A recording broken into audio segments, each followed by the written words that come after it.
Hi everyone, how are you doing? My name is Shallon Nyankubito. Welcome to the Unleashed podcast, a voice of a generation. Now today we have a very inspirational story and guest that has it. We'll get into it as she introduces herself. Hello, my name is Marrietta. I'm friends with Shallon from our political times in university. Yes, so I hope you enjoy this episode. Thank you very much for honoring the invitation. You're It welcome. was so it was so hard for us It was to a long time coming. Yeah, it was. But we thank God who has Yeah. enabled us. Marrietta, we were together at Marrietta University. We actually contested together. We're competing for the same post here. Deputy Speaker, 88th House. And I think it's surprising for you to see us together, still sit and talk and be happy, yeah? But she has a very inspirational story. Her story inspired me, first of all, as a person. When I read, I think I first saw it on Twitter. Yeah. I saw it, I'm like, when did Marrietta go through this? How did she go through it? So I think I will let her tell us her story as we proceed. Yeah, so at the beginning of 2022, I had a blockage in my nose. So when I went to the ENT. Beginning of 20, that's after COVID. Yeah, because I had the blockage for I think like 3 months after that point. So since 2021, because by 2022, I'd already gone to see the ear, nose, and throat doctor, and then he told me to do a scan, and that's when they found a mass in my nasal cavity. Yeah. So when he told me to do the scan, he recommended that we do a biopsy surgery so that we can find out if it's cancerous or not. What is a biopsy surgery? Just to test whether the mass is cancerous or not. You get a sample of the mass that's there, then you test it in a lab to see whether it's cancerous or not. So when they did the testing, they found out that it was cancerous. So that's when he broke it to me. I think it was exactly 1 week to my 21st birthday. Yeah, because so it was around January 21st, I think, 2022. You were just 20, meaning 20 years 20, old. sorry, I 20? 25. Yes, I was 20. Because I was born in 2001, so 2022 I was making 21. Yeah. How did, I don't know, you're just 20, how did you feel giving you the news that you have cancer? I don't know, cancer is something that scares me personally. I'm sure if anyone had, you have cancer already, some people can even write a will. So how was it for you getting the To be news? honest, I thank God that I wasn't feeling like sick in my body. You know when you're sick and then you also feel sick, like, you know when you have like malaria, but then you don't like feel sick. Let's say you're doing a routine test and then they find malaria and you're just like, oh, I have malaria. okay. Yeah. But then, you know when you have malaria and then you go to the hospital because you're feeling it. Those are two different things, true. Yeah. So the fact that I wasn't feeling the sickness, I was just like, oh, okay, let's. You didn't break down, like you didn't, I don't know, you didn't. I feel like maybe it's because I was young. I was like, even if I die, really, like, I don't have kids. And like my parents have other children. Like they'll mourn, but they'll move on. You know, I think for me, actually, I'm at that point where if I feel any pain in the neck, I'm already on Google. Signs of cancer, signs of, and it's like the scariest, it's so scary. Yeah. So I don't know. And the thing for me is that because my lymph nodes had gotten swollen here, but it was painless. So I was just like, oh, I was swelling on the side of my neck. And then my sister is a doctor, my older sister is a doctor. So she looked at it and she was like, you should go to the hospital. That's what she told me. So that's when we went to the ENT. Because the hospital that we were going to before, because there's a time when the lymph nodes had swollen, but I think also my tonsils had swelled, so they were so painful. So when I went to a general doctor, Yeah. they were just giving me painkillers. At that point, you're already at campus. Yes. But I think we were on holiday because I remember being home. I think That on whole time. yeah. And in that period when you had, I'm sure it's not only, yes, it is God in this story, but who was your greatest support system? Did you have friends beside you? How did your parents actually take it?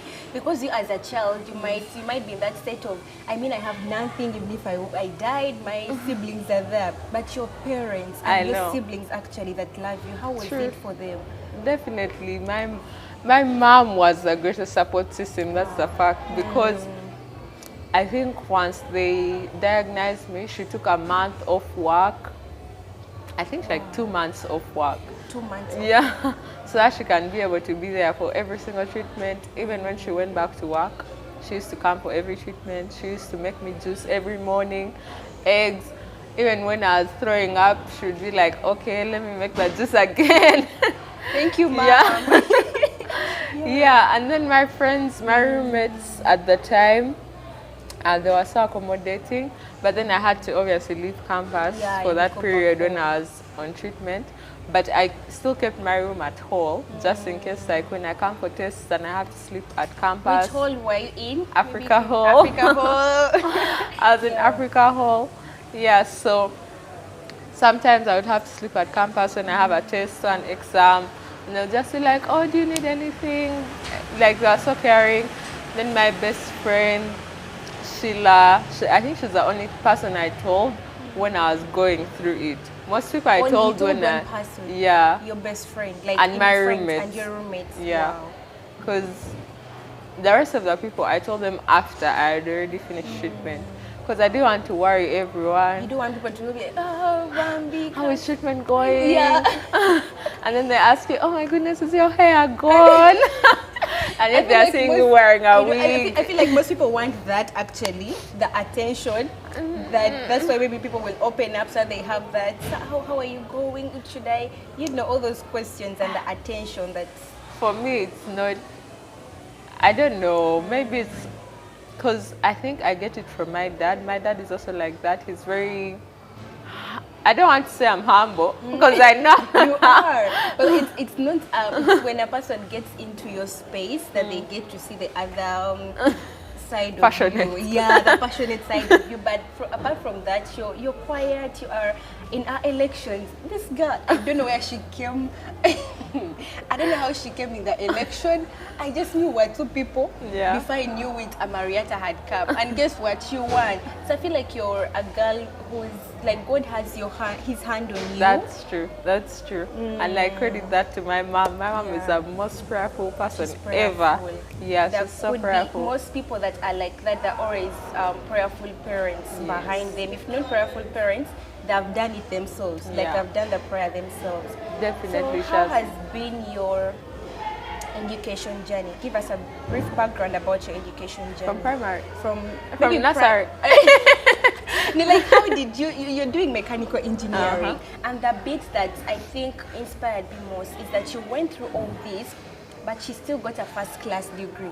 I mean, there is healthy people out there. Me personally, I think I was dealing with something that is not cancer, but it's also cancerous. That when I was at campus, a lot was going on, But I still managed to get a second class. But you with that journey, you still got a first class degree and with mechanical engineering. I just want to know when did you know that you're going to become a mechanical engineer? Was it your dream from nursery, from primary?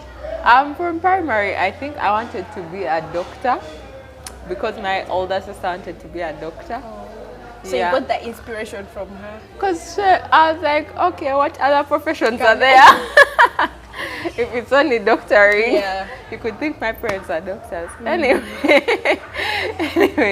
so I think in around S2 there's some report, I don't remember which exams it was, or it was midterm, some exams that are not very important. I looked at my report card and I had, I think, a C6 in biology. but I had a D1 in physics, I had a D1 in chemistry, I had a D1 in math. But then history, I had like a C6. A D1 in chemistry. Yeah. If I showed you my past physics, chemistry, those science subjects gave me hard time. Yeah, but for me it was the arts that gave me hard time. That gave you hard time. Yeah, so you I had are to do more of practical things than theory. Because theory, I lose attention very quickly. I lose attention very quickly because like now with like math, if you're doing a problem, you just have to know how the solution starts, then everything else flows down. But then with history, to cram. You read the story. I don't even remember Napoleon. Exactly. All those things. You read the story is not ending. And then there are like so many different topics. You have to remember this war, the other war. So for me, it was hard. I actually had to do like, as if it wasn't coaching, but like I needed like extra help. So like I took the initiative. I used to do past paper questions and then take to my teacher to mark. And she was so nice to be able to actually mark it. I used to go to her home because teachers' quarters in school. Yeah. So I used to go to her home. Your story is like you used to, those girls who used to be like the head girls or the, no. The head girls with like not with the leadership post, but head girls in their cliques, yeah. Like this girl who knows what to do at what time, reads their books. Their uniform is always ironed. Oh no, that's not me. Honestly, I am a chronic procrastinator. I procrastinate things until the last minute. Yeah. Actually, I started that like as if coaching on the side in S4, I think second term. When your name was Mox. My history was doing badly. It was really doing badly. I used to do so many papers. I think in a week, I would do a paper every day. And the lady would mark all the papers and would even give me like comments in the side. And do you remember her name? Maybe? Yeah, she's called Hajat Chagava. Thank you for the work. Yeah, she's no longer at Navisunsa. Oh, you're Navisunsa product. Yeah, I was in Navisunsa for 4 years. So she would mark all of them. And she would give me the comments. So by the time I reached UNEB, I was like, the paper was so easy. And you know the funny thing is that when I went to Gayaza, I remember I was talking to some friends of mine who are now doing arts. And they were telling me how their history paper was so bad. Yeah. Apparently, like, they had got like a teacher towards UNEB to, I think, take them through some papers or something. So now, since I was so near UNEB, people thought that that was the paper. So they only read what the guy taught. And like, when they reached the exam, it was a completely different thing. And they were just like, so what am I going to write?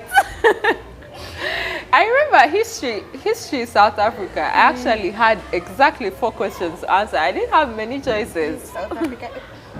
You even remember their names? We had East Africa. Was it East Africa? I don't know. But I remember there was a South Africa that the names I don't even remember. Yeah, I think so. Was it East Africa? I don't remember. I think it was geography, East Africa. Oh. Wow. Yeah, so I finished Form 6 from it was in around S2. I realized that I actually want to become an engineer. Around S2. Around there, because that's when I don't remember which report card it was, but some report card just opened my eyes and I was like, why am I tying myself on biology? I clearly don't do well in it, but I got a D2 at UNEB in biology. So when they were admitting me for S5, they gave me BCM and I was like, no thank you. No thank you. It was only by God's grace that I got this distinction. Yeah, so I think our year is that's when there was, is it when exams leaked? The year after us. It was the year after us. No, you're in the year after me. Remember, I did a 4-year course. 4-year course. Yeah, that was our year. Yeah. I don't want to mention that. I don't know how. But so you get you preferred PEM in A level. PCM. PCM. Yeah, PCM. Then I did physics, chemistry, math from Gayaza. I finished in 2018 and I came to MOOC. I didn't get government. I was so heartbroken about that because I really, really wanted my parents to like just relax. Relax, yeah. But then, now that's the thing about my diagnosis. When they first told me, the first thing that went through my mind was that it's going to be very expensive because I know how bad cancer. Like you watch the movies, like the person is on treatment every day, but they can't even pay the bills. So that's the first thing. So the whole time in those, I think there were like 2 weeks before we found out about the clinical study. In those 2 weeks, that's all I was thinking about. I was like, oh my goodness, they're going to have to spend a lot of money. Yeah, for you, it was the money more than you recovering. I didn't really care about myself, honestly. You're looking at your parents' pocket. Yeah. Wow. So, yeah, for me, it was mostly the money. Because it's not that my parents struggle financially, but like, I don't know where it came like that. I've always been like that ever since I was a child. Like, money, I don't really want to spend my parents' money too much. You save also. You Yeah, yeah, I do. Wow. Yeah, so that's the first thing that came into my mind, the money. So when I went to see, I think my dad's friend recommended to him a doctor in Kampala Hospital. So when I went to see that doctor, he remembered that they were doing a clinical study at Mulago, and it happened to be the same type of cancer that I had. So when we went to, so he called one of the nurses in the study. So when we went to Mulago, they were so quick. They opened for us a file, and then they were like, you have to redo all the tests that you had done. I had to do a CT again. I had a CT scan. They had to retest the sample from the biopsy. They had to do a lot. They took blood, everything. Yeah, so once they finished that, I had to go to Heart Institute. I had to, because they had to verify whether you're in good enough health to undergo the medication. Yeah, because they don't want you to have some other issue. Then they give you the medicine and then it worsens the issue, and then because it will mess with their study results. So when they verified that I'm able to be part of it, I went. I started the medication on March 1st. Yeah. So I did 6 rounds for 4.5 months. So I finished in around July, mid-July. In that time, that's when you get to cut off your hair. It fell out. Yeah, it fell off. So I had to, like, the remaining that was there, I just cut it. How was that for you? I've never been to, because even previously, I think after COVID, I had just cut my hair. Oh. So it had just grown back. So when I had to cut it again, I was like, it was okay for you. Yeah. Because most people say the beauty of a woman is in her hair, and most people treasure their hair so much. And the fact that you're from Gayaza, they grow. Yeah, they do and grow I used to hair. Hear, stories that if they wanted to punish you at Gayaza, they would make you trim off, hair. and someone would cry, or someone would prefer an expulsion. I think it's because when I was in Navisunsa, we used to cut our hair so often that, like, hairs, because by the time I finished primary school, my hair was mid my back, like it was so long, but I had to cut all of it for Navisunsa. For school. So I was just like, it was okay for you. Hair is not that big of a deal, and the good thing is that my hair grows back really fast. Yeah. Because I think in Gayaza, by the time I left, I already had a big puff. Puff. After 2 years. So. And I think this should inspire a person out there that maybe has cancer. I know most people go through the depression and the stress because of the hair, like all the things that come with cancer, more than the cancer itself. Yeah. So to the person that is watching this, I need you to tell us, like, you're part of a story when you're going through the cancer, like anything that can inspire someone that is going through the same. Or I'm not saying anyone will go through it, but yeah, you know, when you know, it helps you prepare yourself mentally. Yeah. Yeah. For anyone that has just been diagnosed, Yeah.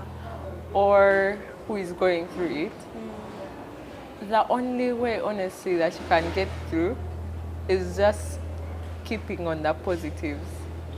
Like it could be the smallest thing that can keep you going. Because not like for me, I prefer a planned, like a plan. Yeah. Like knowing that I have to do this at this time, I have to do this at this time, and stuff like that. So the fact that the treatment was every 3 weeks, I just knew that, okay, once in these 3 weeks, I'll take the time to like I'll focus on the positive thing. But you know, it's Because very hard.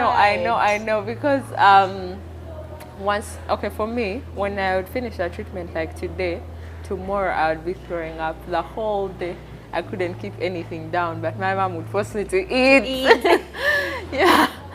So, like, let's say, for me now, the first time I took the treatment, I threw up for like a week after treatment. A whole week. Yeah, I was throwing up every day. But then, by the time the second treatment, it reduced maybe to like, I think like 5 days. Then third treatment, like the days kept reducing. So I was like, okay, maybe like I'm getting better, or maybe the medicine is actually working, or like I was just focusing on the better thing. Like, oh, at least I have less days now. Less days to throw. Like running through your head, weren't you looking at, I know it's an emotional question, but weren't you looking at death itself at that time? Because you're throwing up each and every other time, you're taking medications, and then you're looking at other people whose lives are moving on smoothly. How was it like? The thing is, that's why I keep saying I'm grateful to God, because I didn't feel the sickness. Like, you know, when you're feeling that weakness, that like you're really feeling sick. Now, I'm glad that even on the treatment, like, yes, you feel the sickness like for 3 days, but after that, you're okay. Obviously, by the time you reach like the fourth treatment, you're tired.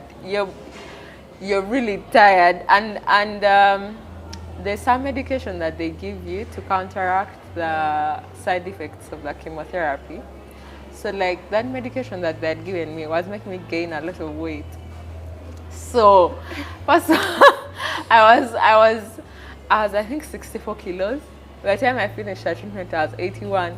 So so I was just gaining weight. By the fourth treatment, I couldn't even, like, climbing upstairs, I was breathing heavily. The hair had all fallen off, the eyebrows, the eyelashes. The eyelashes also fall off? All the hair, even your legs, your armpits, everything. Everything. All you have, your hairless. Yeah. But is it because of the cancer or the medication? The medication. It's a side effect of the medication, because even your nails. Even the nails? No, they don't fall off, but they turn black. Oh. Yeah, they turn black. And I had to paint my nails, of course.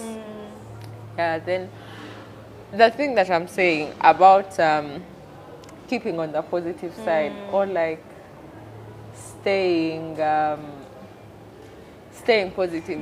How I stayed positive, the fact that I wasn't feeling sick, and the only way, obviously, I'm grateful that we were able to detect it early, because I feel like if you detected it later, I would probably be on more medication, or maybe stronger medication, and then that's when maybe it would really, really affect me really badly. And I think maybe there's also people that one would find out that they have cancer. Now you see, instead of running to hospital, maybe one would run to church. You run to church, or you go to alternative medicine, yeah, because even I remember when I just found out, obviously my mom was calling everyone that she knew who had ever gone through the experience, or who knew someone that had gone through cancer treatment or something. And then someone had recommended to her some Chinese hospital. It's not, they use like Chinese treatments. So we're between them and Mulago. And my sister, my older sister, was a doctor. She was like, no matter where you go, you'll end up at Cancer Institute. So you might as well just go there now. Straight, instead of loitering, and then after you go there when the situation is worse. Exactly. Because now if we hadn't gone there at the time when we went there, we probably wouldn't have found the study. Meaning we probably would have had to pay for the medication and go through like the general system. And I don't know how bad it is. Like, I don't know how the administration handles everything, but I know that there are quite a lot of people who will be there. So I don't know how easy it would have been for us to go through the general system. Yeah. But now realizing that you have cancer and you are at campus, how were you able to balance academics, sickness, medicine, all those things? Did you reach a certain point and you're like, you know what, let me just stop this so that I first finish one thing, then after I can resume school? Yeah, that's how my dad felt. My dad, because I remember when they had just told us that, oh, you'll have to take a dead year so that you can finish your treatment. That was the doctor telling us. And then I went and told my dad that I had refused to take a dead year. And then my dad said, why are you treating this like a regular thing? No, honestly, at that point, I felt like, because, you know, when you, I don't know if it's everyone's campus experience, but for me, I had reached that point in campus where you have found the discussion group that really helps you pass, and that you know that once I discuss with them, the exams are going to be sorted, and like I'm going to actually pass the exams. Because I think for the previous semester, we did physical exams. I discussed, I think, for 2 or 3 weeks before exams in my discussion group, and I got a very good GPA that semester. So I was like, okay, I think this is working for me. So let me continue. And you had already like found the sense of attachment. And I was like, if these people go ahead of me, it will be hard for you. I'm not going to be able to find those people in the year below me. So I was just like, let me continue. If I have to do the online school, I will. Because we had just come from online school. So I was like, it's okay, I can continue online as if. So I feel like that was the reason why I refused to take a dead year, because I knew that it would take me some time to find people in the year that I join after, and I won't be able to perform as well as I did. So and I told my dad, he was like, you're treating this like it's a regular thing. Like, I mean, your life matters more than... I know it matters, but for me, I really thank God that I wasn't feeling the sickness. The fact that I was like, it's not that I was energetic, but I felt normal. So I was like, I'm okay to, like, if it ever gets to the point where I'm feeling too sick, I'll let you know and I stop. So I think that's when the doctors were like, oh, you're going to continue. Okay. I think for you it was like really a strong decision that you made, because I feel myself personally at campus, there's a time I went through like a lot. It was a lot for me at that time. And the only thing that came in my mind was get a dead year. Get a DJ. Like, this is not something that I even told take some time off. This is something that I didn't even tell my friends that I was dealing with personally, like on an individual basis, and I just knew that the only person that can help right now is God. Yeah. That if someone just told me, Shallon, go for a date, and encouraged me, I would do it. Yeah. I would do it. So for you to just stand up, to pick yourself up and tell your parents, you know what, I'm not doing a date here, I'm going to continue regardless.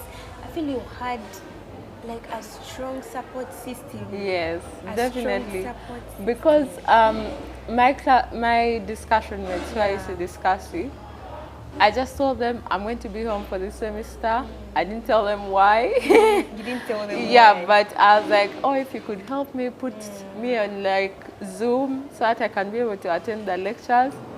And they're like, okay. They didn't ask because they knew by the time if I'm going home, it must be like something. Meaning you, that semester, did you still do the exams? Yes. And you excelled? Yeah, but I did them from my head of department's office because my head of department, yeah, I before I began my treatment, I had gone to him with like medical documents, and I was like, just to let you know, if I don't attend some lectures this semester, this is the reason. Communication. Yes. And most people will be like, Makere cannot, but I think if you communicate early, Yeah. or someone would come maybe in the very last minute and they're bringing their cases, no. Exactly. Yeah. So I communicated before I started anything because you know there are some lecturers who can be like, oh, I've never seen this girl in my class. True. Who is she? And I think we're beginning a new academic year, or it was A new academic. Which year were you? third year, I think. In third year. Yes. By then. In third year. So meaning by the time we came for elections, I had were already you- finished treatment. You had already finished yeah, treatment. I had already finished treatment. My hair had even gone back a bit because I remember December 2022. That's when we saw in, right? Yeah. We saw in, and then when January, when was it? When we went for the deputy speakership. For the deputy speakership week, was it in, I don't remember. February. I also don't know, but it was last. Remember, we had come first in the elections, and there was some things that happened, then they postponed, then we came in later. So I think I don't remember the month. Right? When was it? 2022, 2023? 2023. Oh, it was last year. Yeah, last year. Beginning of Beginning last year. of last year. So Yes. meaning it could be like February or... Yeah. So Fair around by then I had already finished because I finished in July. Then I had my next checkup in August. Yeah. Then I continued getting my checkups until August 2023. So how was that? I always see that. I've not yet seen. You're the first maybe because Survivor. I have seen.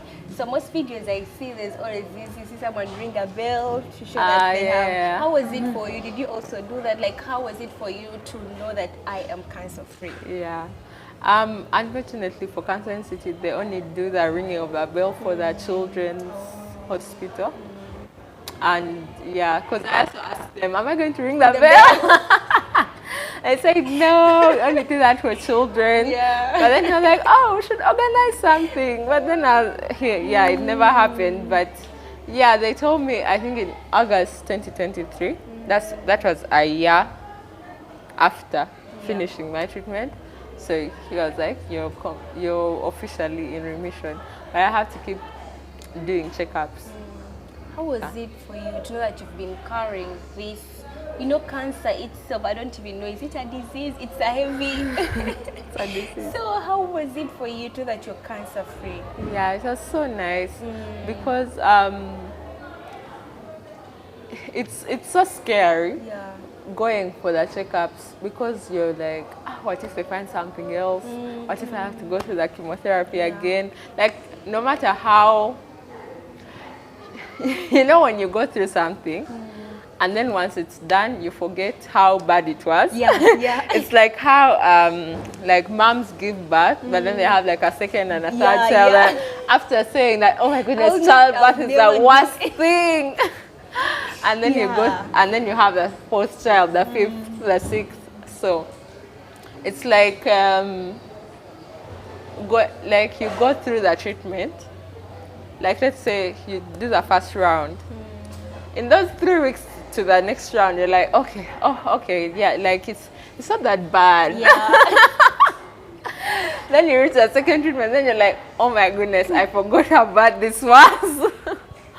And then the third, by the time you reach the fourth, you're like, okay, yeah, now I know. It's in my brain. I know how bad it is. Yeah. By the time the sixth treatment, I even went into the room excited. I was so excited to finish.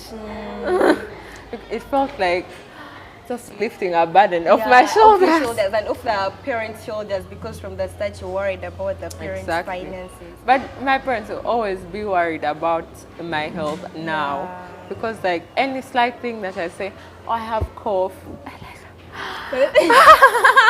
But that's good to ask the children when you get all that. Oh, let her not do anything. Let her, oh, Mwana, she's not feeling well. So there are things you'll be wanting. But well, that is so inspirational, a story. I don't know if you are watching this and you're not inspired. I don't know, because this show is not just to entertain you, but for you to listen and learn something out of it. If you're a cancer patient and you're there, you feel like there is no hope for tomorrow, you cannot make it, just tune in, listen. I have nothing to show for it. Like every school I have been in, you just pass through and go. It's not like, yes, you perform well here and there, but it's not like you are the best student. It's not like you are a leader. You are just passing through. So after the treatment, I was like, let me go for something small in my college. So at first I had applied for deputy speaker for Marrietta Engineering Society. That's in my college, for just the engineering.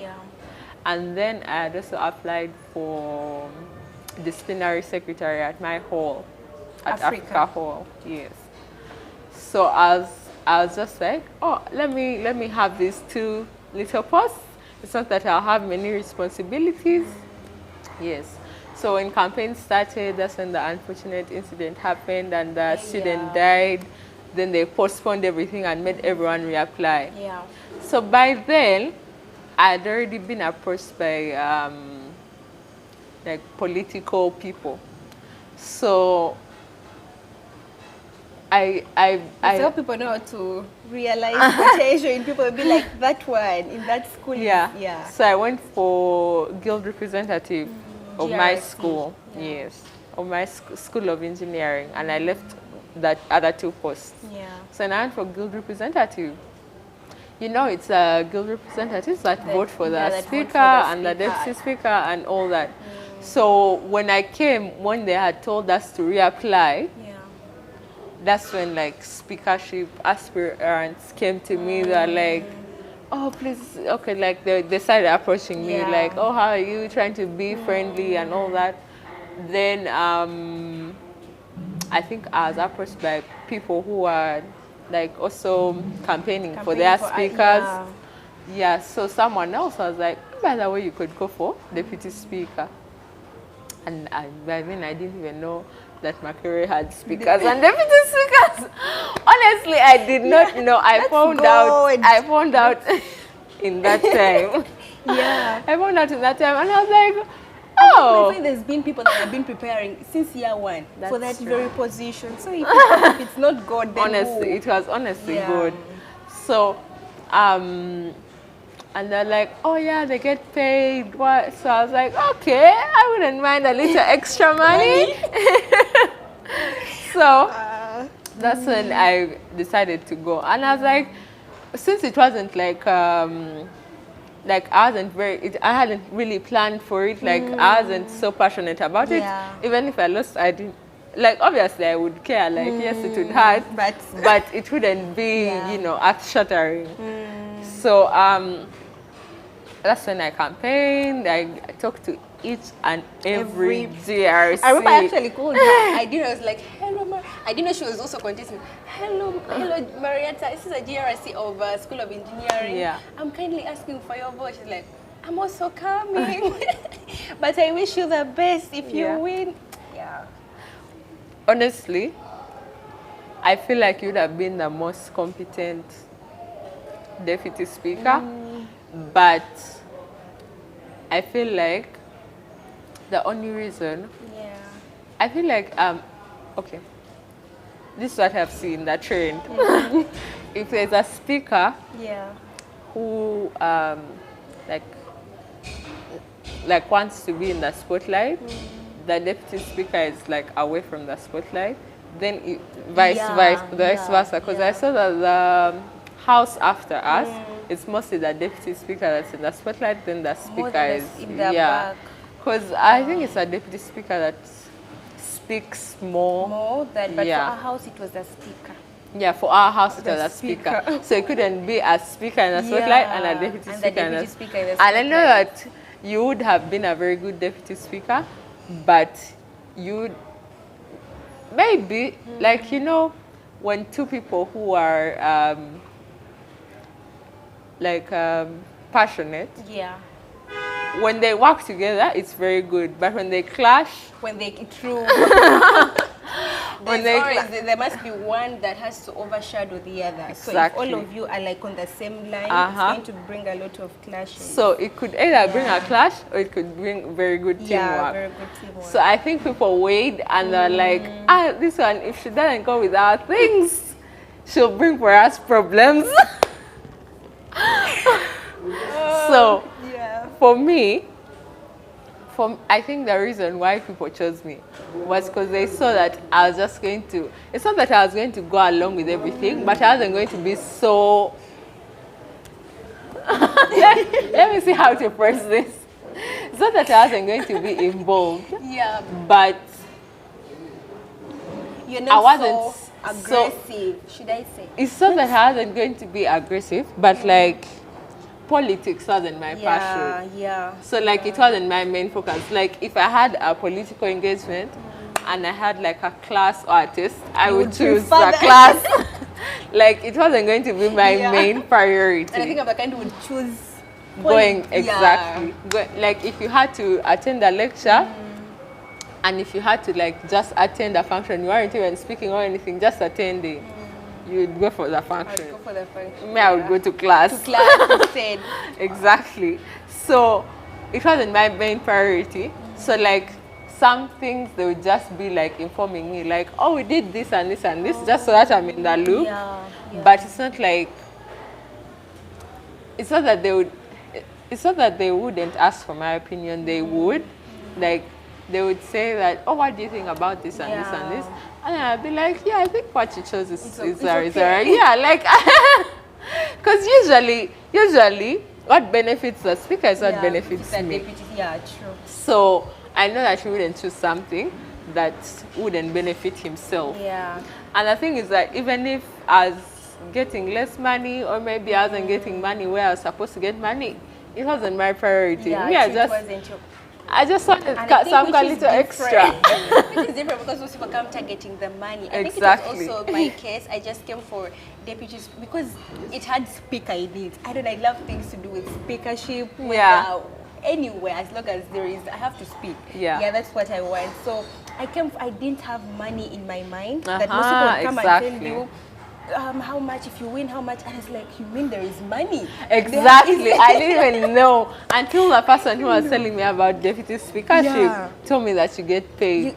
I was like, you mean there is money? So if extra money comes in, well, I'm good. I mean, I'm also putting in my time. Exactly. So I think there's also people out there that, I remember when I was coming for politics, they told me, don't come for leadership in MOOC, you're going to fail. You're going to be a failure. So you could maybe inspire someone out there that is coming to Marrietta University and maybe any university out there or any school, any institution, and you want to take on a leadership position, but you've been discouraged.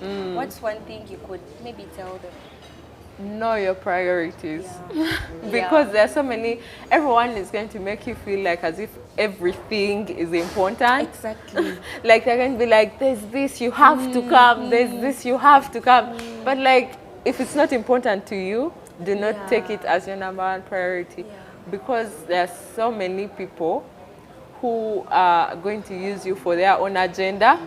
You won't know until after it happens.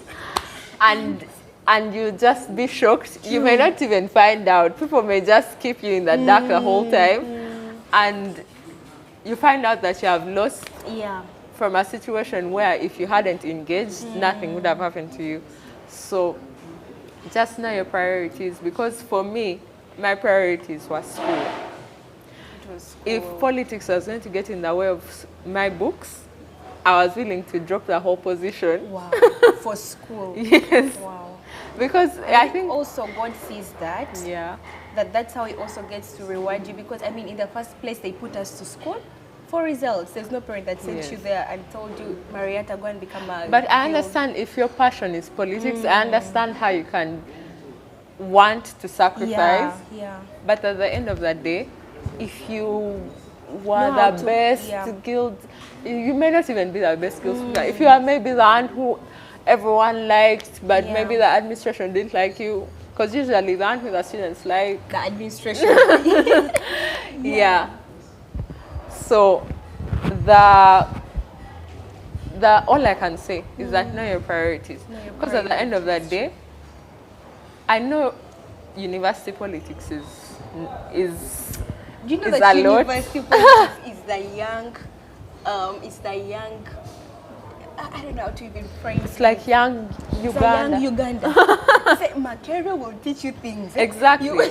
Because I feel like the politics that happen in Makerere are like the mini version of the politics of the country. Of the country, exactly. Yeah. So I feel like if you're really passionate about the politics, Makerere is a good place to. It's a good place. To start your political career, because like being a political leader in Makerere will really set the pace for your political career. But you have to keep a balance between politics and school. Yeah, because at the end of the day, yes, you have to graduate. Yes, you have to go for these engagements. Not like our group president in our house. Honestly, I don't know how he handled because I don't think he attended class more than once a week. I don't think so. And he graduated. And he graduated with us. He was doing electrical engineer, which in my opinion is the hardest engineering. I know people are always like mechanical, but electrical is it's a different story. And he was doing electrical engineering. The good thing is that we were in our 4th year, so 4th year is less hectic. You only have like your final year project and maybe like 1 lecture a week. So he was lucky on that part. But if he had become a guild president in his 3rd year, it was going to be a hassle. But he would have to choose one. Either politics or. But then again, he's very intelligent. He's very, very. I think also those things are for. I think most people have also taken aside the fact that people are intelligent and people are fit for and people are fit for different positions and where they are now. That's how you find out. Instead of appreciating what people are doing, you find someone trying to like put them down. True. I mean, oh no, this one is not good enough for the position. That one did this. And he's very hard. He was very hardworking. Yeah. I think he used to get like 3 hours of sleep, because he used to have to catch up on school. But he has been he went to. He went to a different country or something. Like he really used to move around a lot. He had so many engagements. Today you're seeing him at campus, tomorrow he's at MOOBS, the next day he's at another university. So he was all over the place. But you have to know your balance. And if there's someone who can inspire you on a political journey, I think that would be the right person to talk to. Alionzi. Lawrence. Honorable Alionzi Lawrence Dangote. And I was there. I remember that song. I used to be the greatest dancer from that song until they tear gassed us and I scattered. I almost fainted. My friend always reminds me of that incident. We were there dancing and at the rugby grounds. That year when that student died? Yeah, I think it was after. Actually, it could be that real day. It could be that real day. I was that. I don't know where I'm the kind when there's those things, I want to be behind. But on that very day, I was on the front line dancing to a song. I remember I was in my elections. I didn't want to show sides. You know those things, you don't need to show sides. So you are everywhere. trying to look for vote. But that day, I even told my friend I have to vote for this boy, this song. And before I knew, they started stoning us, tear gas. I remember my friend calling for friends, someone help. I almost fainted. Really? I think because of the tear gas. It was that bad. It was that bad. Before I knew it, when we got a judge, then when we reached home, I think that very night, he died at night. At night, that night. Then I had a student. Also, you were there since like afternoon. Yes, I was there from the afternoon because I wanted to listen to it was a debate at Press Station. Something, all the aspirants came there to speak to us. Yes. Yeah. So that night, I think when they were going to go to the debate, because the debate was at Freedom Square? No, rugby grounds. So they were going to the debate, then that's what happened. Yeah. Wow. But honestly, yeah, that's the right person to talk to. Now, If you, what has been your greatest inspiration? Maybe if you have an inspirational quote or a person or a book, what has been your greatest inspiration? my inspiration. There are a lot of people that are inspiring. Yeah. I think maybe I may not look at it as inspiration because it's just the way she taught us how to live. But my mom, my mom really is like the most hardworking person ever. She's so hardworking. And the thing is that I think it's just her nature. So people see her and they're like, oh my goodness, she's so energetic, she's so hardworking. But like that's just how she is. That's how she is. That's her lifestyle. So she doesn't know what not being hardworking is.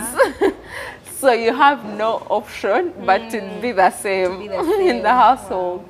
Yeah, it's just that now that you reach campus or like you're in high school, that's when you meet like different characters. You find people who really don't want to put in the work, and you're like, you have all the resources, you're in the best schools, but anyway. But like, you'll always meet those people in life because you'll meet someone in the office who will, yes, I understand there's procrastinating, like leaving something till the last minute. Which you said you. Which I do, but I still get things done. I still get things done. That's why I think I keep procrastinating. But then you'll find because someone. It works for you. Exactly. It really puts me on pressure to finish it. Because honestly, before I know there's a deadline, you'll be relaxed. It's not that that read last minute. It's not that I'll be relaxed. Now the funny thing is that I call myself a procrastinator, but someone else may look at it as preparing early. Because there are people who are real last minute. But now for me, like let's say if I'm starting to read for exams, my last minute is 2 weeks to exams. That's me reading last minute. Like that's me reading when the exams are on the door. But then you'll find someone who'll start reading 2 days to an exam. 2 days, all those minutes to the paper, you just cram little things. Well, by 2 weeks, that's when I don't even know what has happened. Usually, I start like a month. That looks like early preparation, actually. And that's the thing. I didn't know, because I think when I was in my 3rd year or 4th year, that's when, because my roommate was like, why do you say that you're a last minute person? Because I've seen you reading for like 2 weeks now and exams are in 3 weeks. 3 weeks. So you're not a last minute person then. Yeah, so but for me, for in you, my head, it's like as if I'm I'm doing things last minute. So like if I have, let's say if my deadline is, if let's say I have a project or something and then my deadline is like in 2 weeks. I have to start working on it like a month before, because like however much I, like for me, I finish things at the end, I don't also want a lot of work at the end. So like I start doing it slowly until I finish. By the time I finish it, it will be like 2 weeks to the deadline. So for me, it may look like procrastination, but someone else it's not. Early preparation. I should start seeing things in that way. But for me, it feels last minute. Yeah, but to other people, I think maybe sometimes it's just a mindset, how we view things. It's not how other people maybe take them Yeah. to be. So that's why I'm saying that we had no choice but to be hardworking. To be hard Because of your like, mother. yeah, that's how she brought us up. And I don't know, maybe it's also the schools that I went to. Because in Arizona, like, it's very, like, you have so much freedom. That's what I loved about it. All the girls are very, like, everyone is so friendly, but they're also honest. So like, if let's say like but it's because you're not reading or like you're not putting in the effort, your friend will let you know that, like, why are you even complaining about failing this class yet you're not putting in the effort to try? But in Gayaza, someone will just be like, oh, sorry. Like, they're honest as well, Yeah, but they're on the kinder side. Like, they try to be really kind. Honestly kind. Yeah, they try to be really kind or like to sugarcoat something. But then, since I was from Navisusa, like, sometimes I don't like it doesn't register that someone is trying to be honest, but in a kind way. Like, I'm so used to people being like, this is how it is. So in Ariska, it was like a bit different for me, because like all the time, someone may not come and let you know that maybe you have to do this and this. They may just be like, oh, by the way, did you do this? Like, they'll really try to sugarcoat it, and for me it was a bit different for me. Yeah, but I like people that are honest. They'll tell you things the way they straight are. up. Yeah. Straight up. Wow. Well, thank you very much, Marrietta, for that story and your graduation journey, for sharing with us and honoring the invitation, like I said from the very start. But I just want you to leave us with one thing, your best Bible quote, Bible verse, actually. It's a whole chapter, actually. You better get your Bibles. It's a whole chapter. It's Psalms 121. Psalms 121. I look up to the mountains, where will my help come from? Where will my help comes from? The Lord. Exactly. Wow. Thank you very much. That's my favorite chapter in the Bible. Psalms 121. Exactly. Because like, sometimes I feel like you don't even know it, but like, the way God can keep you in a positive light. Like, there's so much negativity going on, but like, keeping you in that mindset of you're going to be fine, you're going to get through this.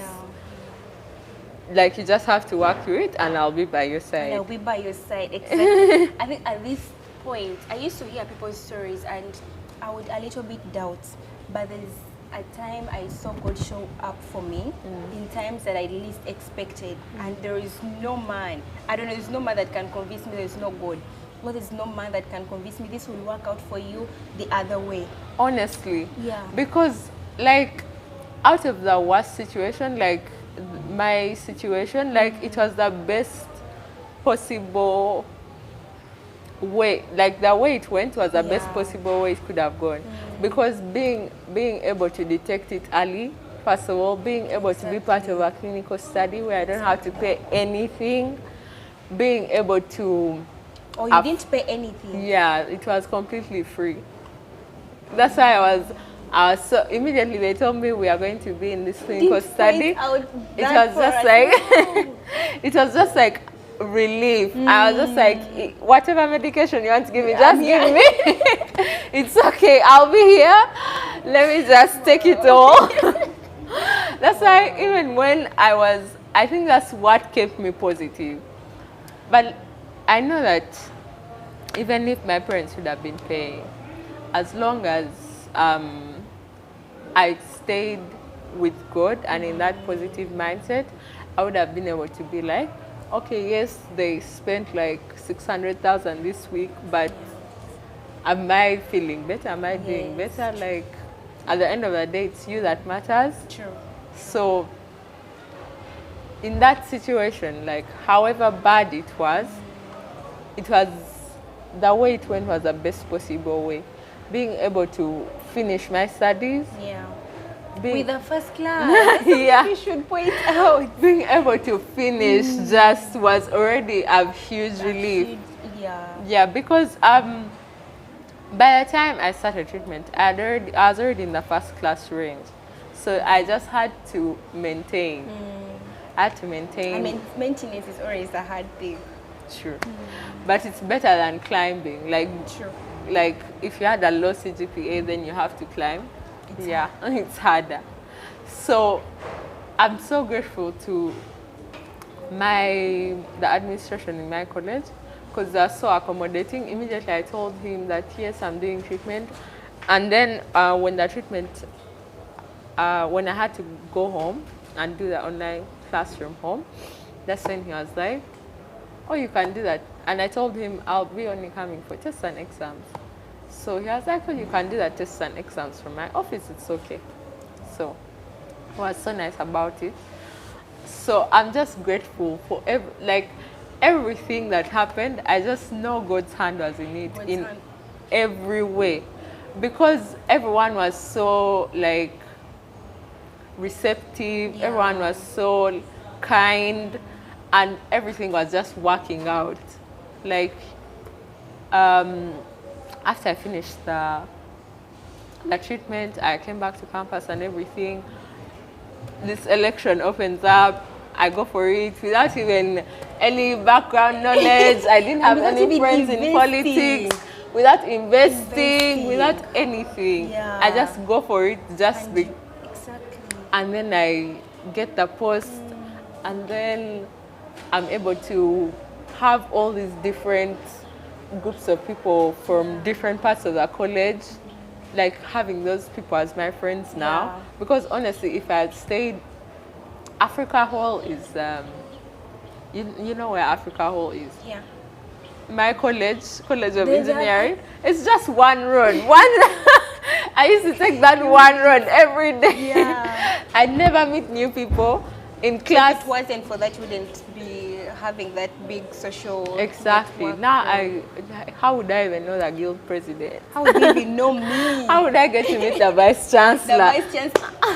You met the vice chancellor. Yeah. You see? How would I get to meet the chairperson of the university council?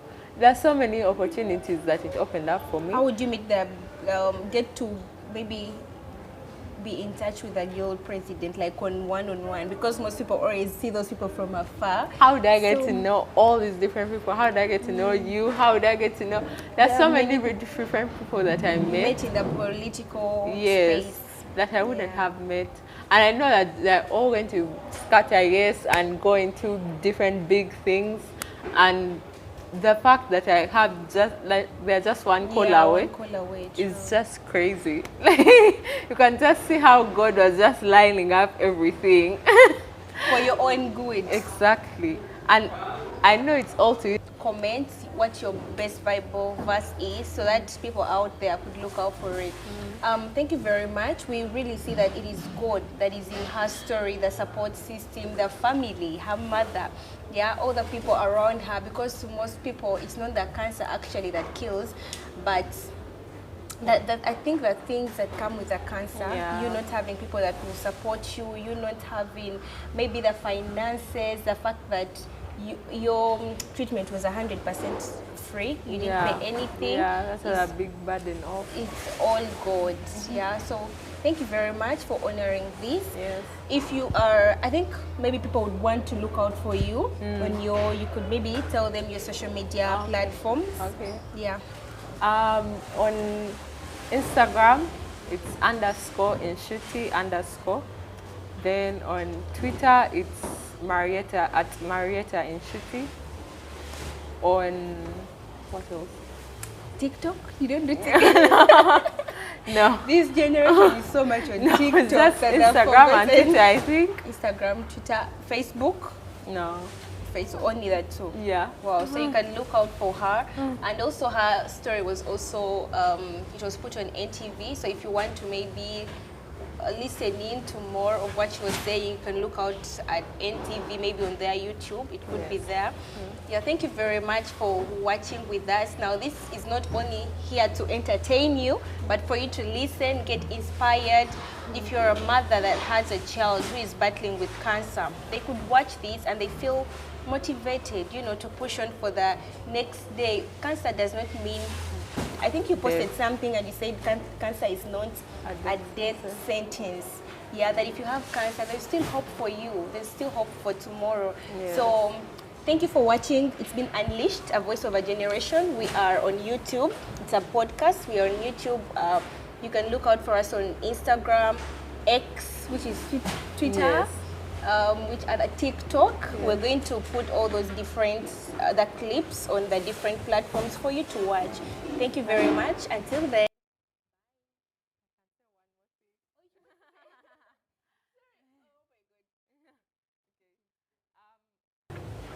What I would like to say is that always keep positive and keep your prayer with whatever religion you are. Keep praying, because it gives you a structure and it gives you some sense of hope that you may not get. Maybe you may not feel it from your loved ones or anything. Maybe you may not feel it within yourself, but that hope that you get after praying is what pushes you through. So for me personally, if I'm to give any inspiration to anyone who is going through the same thing or who knows someone who's going through the same thing, keep hope alive in any way that you can. Because if you keep on the negatives, you'll surely go with them. You'll start to believe them. So keep your hope up and keep focused on the positives. Wow, thank you very much. I think I'm also taking that one. I'll keep positive, I'll have my hope high, and I'll keep praying, because sometimes you don't know the power of prayer, but pray regardless. Thank you very much, Marrietta. You're welcome. Thank you for having me. Until then, bye. Bye.